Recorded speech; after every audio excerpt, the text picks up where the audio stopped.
Segundo dados recolhidos pelo PNAD, Pesquisa Nacional por Amostra de Domicílios, entre 2012 a 2022, mais de 38 milhões de mulheres se identificaram como dona de casa. Mas muitas não sabem se têm ou não direito à aposentadoria. A advogada Natália Zibordi, especialista em direito previdenciário, explica o que deve ser feito num primeiro momento. O primeiro passo é fazer a inscrição pela Central 135 ou pelo site ou aplicativo do Meu INSS ou ainda presencial em uma das agências do INSS. Então, ela vai fazer a inscrição, ali vai gerar um número que é chamado de NIT, tá? Para essas pessoas que nunca contribuíram, e elas vão utilizar esse número para começar a fazer os pagamentos das guias, que é chamada de GPS. Para as pessoas que já trabalharam fora, elas possuem o PIS, o PASEP, então elas vão utilizar esse número já, para continuar com as contribuições. Muitas pessoas deixam de trabalhar, entretanto, podem continuar o pagamento das contribuições. Existem muitas pessoas que trabalharam com vínculo de emprego, né? E depois, por algum motivo, resolveram deixar de trabalhar e são donas de casa. Donas e donos, porque é possível para homem também, né? E eles podem continuar fazendo as contribuições, só que agora de forma facultativa. Por quê? Porque eles não são mais obrigados a recolher, já que eles não desempenham uma atividade laborativa, fora de casa. Mas se eles têm a intenção de continuar sendo segurado do INSS e no futuro ter uma aposentadoria, eles precisam continuar fazendo essas contribuições para lá na frente reunir todos os requisitos e dar entrada no pedido de aposentadoria. A aposentadoria da dona de casa depende do percentual pago em tributos. A gente vai entrar naquela situação onde a dona de casa ela vai ter que escolher entre o valor da contribuição, que nós temos 3 alíquotas. Nós temos uma alíquota que parte de 20%, uma de 11% e uma de 5%.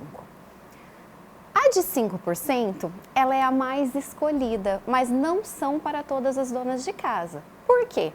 Só são para as donas de casa que são de baixa renda. Elas precisam ter o cadastro no CadÚnico atualizado, e a renda da família precisa ser abaixo de 2 salários mínimos e não pode exercer ou ter nenhuma outra renda própria, exercer uma atividade laborativa no caso. Então, se a dona de casa, embora a dona de casa não se enquadre nesse requisito de baixa renda, eu oriento a não fazer o recolhimento por essa alíquota, por mais que seja mais barata. Por quê? O INSS ele vai aceitar qualquer pagamento que a dona de casa fizer. Mas lá na frente, a hora que ela for se aposentar, ele vai conferir se ela se enquadra nesses requisitos. Então, corre o risco de lá na frente ela não conseguir comprovar esses requisitos de baixa renda e não ter direito à aposentadoria ou ainda ter que recolher a diferença até chegar nos 11% ou nos 20%, que seria a situação concreta dela. A alíquota de 20%, de acordo com a advogada, seria de maior valor. Agora a gente tem a outra alíquota que é de 20%. É a alíquota mais cara. No entanto, ela é para aquelas donas de casa que querem se aposentar no futuro com valor de benefício superior ao salário mínimo. Então, elas podem escolher um valor de benefício maior, né? Elas terão direito, acesso a um valor de benefício maior, e elas podem escolher entre pagar os 20% sobre o salário mínimo até o teto do INSS, que hoje em dia o teto é 7.800 e alguma coisa, vamos lá, é o máximo. Então eu vou contribuir entre 1.412 hoje em 2024, né, até 7.786,02, que é 20% em cima de um valor que eu vou escolher. Então, por exemplo, a dona de casa ela quer ter um benefício perto ou próximo de R$3.000. Então, ela vai recolher 20% desse valor, que é R$600, tá?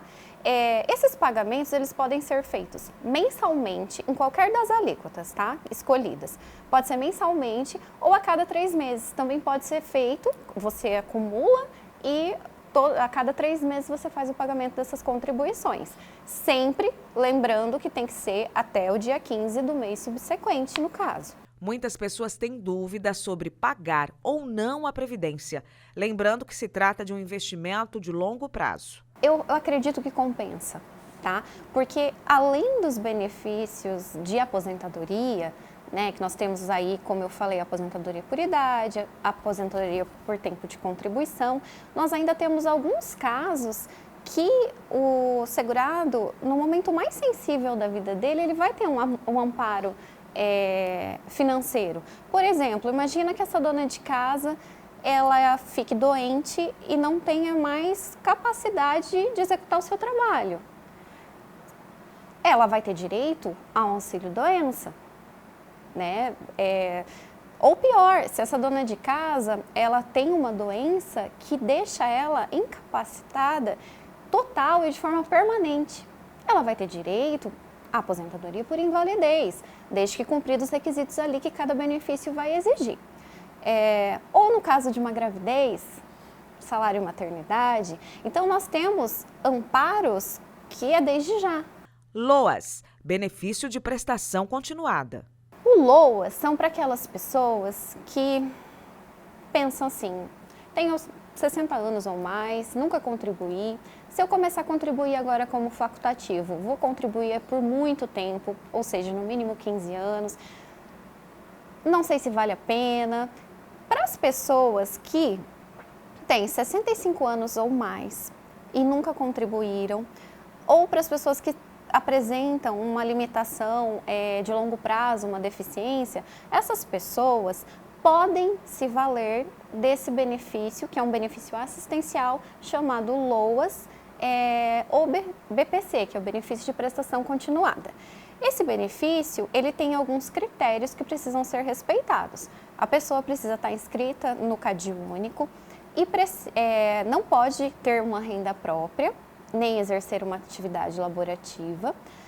Além disso, a renda familiar por pessoa na residência tem que ser inferior a 1/4 do salário mínimo.